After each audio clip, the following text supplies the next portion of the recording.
No? That's a good thing then, because Harry Orchard is the man principally responsible for getting over 300 of us good miners deported from Cripple Creek. That's right, deported. Run out on a rail, as they say. I was there. Plenty of good citizens lost their homes. We'll talk about that later. Just keep a sharp eye out. I'll tell you a little bit about my life. Let's have a look at my tombstone yonder. That's where we'll start. First off, my name is John W. Anderson. But they call me Johnny the Miner. Can you make out them dates? 1875 to 1950. With my ciphering, that's about 35 years? 75, dear. 75. Well, my kin came over from Sweden in 1885 when I was 10. After a few years, we made our way west to get rich. I met my true love, got properly hitched, and headed for the gold fields. Meet Anna Marie Christina Ronning, or just Anna Anderson now. I bore him 9 children, all up in that little house on Carr Avenue. We came up here with just a knapsack, a bedroll, and white canvas tent. Got settled in and joined the Miners Union. It was an easy 8-hour shift, 6 days a week, with 9 little monkeys hanging off my back. 8, dear. Remember, 1904, little Gladys died of the fever. She's buried over yonder in the baby section. Yes, it was going around. See this little candle pick? This is all we used for light when mining during the early days. We burned 3 candles a day, moving 16 tons of ore. Switched from candle power to this little sunshine lamp, and then to acetylene. Used that for the next 30 years. You know, mining is hard enough, what with cave-ins, explosions, the black damp and whatnot, without men like Harry Orchard in the district. He was a pretty rough character, as I recall. That's what they say, anyway. We had what you might call a string of labor wars back in 1903 and 04, but it was just a little squabbling between mine owners and labor unions. Until the bombing started. You should start from the beginning. Well, true.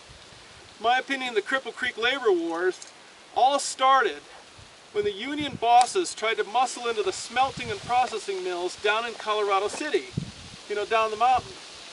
Colorado City was processing our ore, but they weren't unionized like us. So they were working 10 to 12 hours a day, usually for about $2.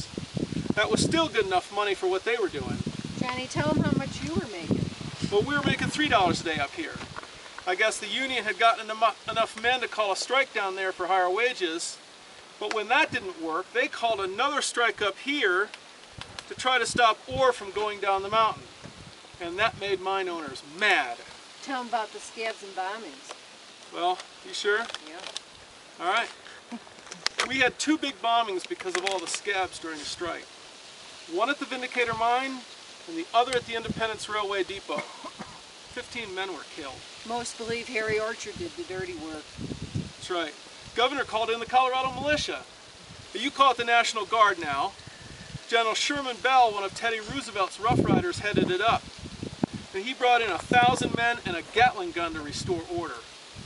But most strikers got rough with non-union scabs. Well, that's where the bullpens came in. The citizens were furious to find the terrorists after those 2 bombings. So, the militia rounded up the suspected bad guys, stuck them in barbed wire bullpens for interrogation. Most were miners. When they were finished, they just shipped them out on a rail. No due process, no habeas corpus, just deportation. Kansas and New Mexico, right, dear? That's right. Honestly, citizens had gotten a little tired of the violence coming out of the labor unions in their newspapers, and a huge riot erupted. The message was pretty clear. Terrorists and union thugs, clear out. Over 300 were deported. We couldn't survive without our menfolk. There were over 50,000 citizens living up here before the labor wars. 20 to 30 years later, Cripple Creek was looking like a ghost town. The last train steamed out in 1949, just 1 year before my death. A little sad, but Anna and me still rest peacefully up here on old Mount Pisgah, overlooking the boom town we love so much. We hope you enjoy the rest of your tour.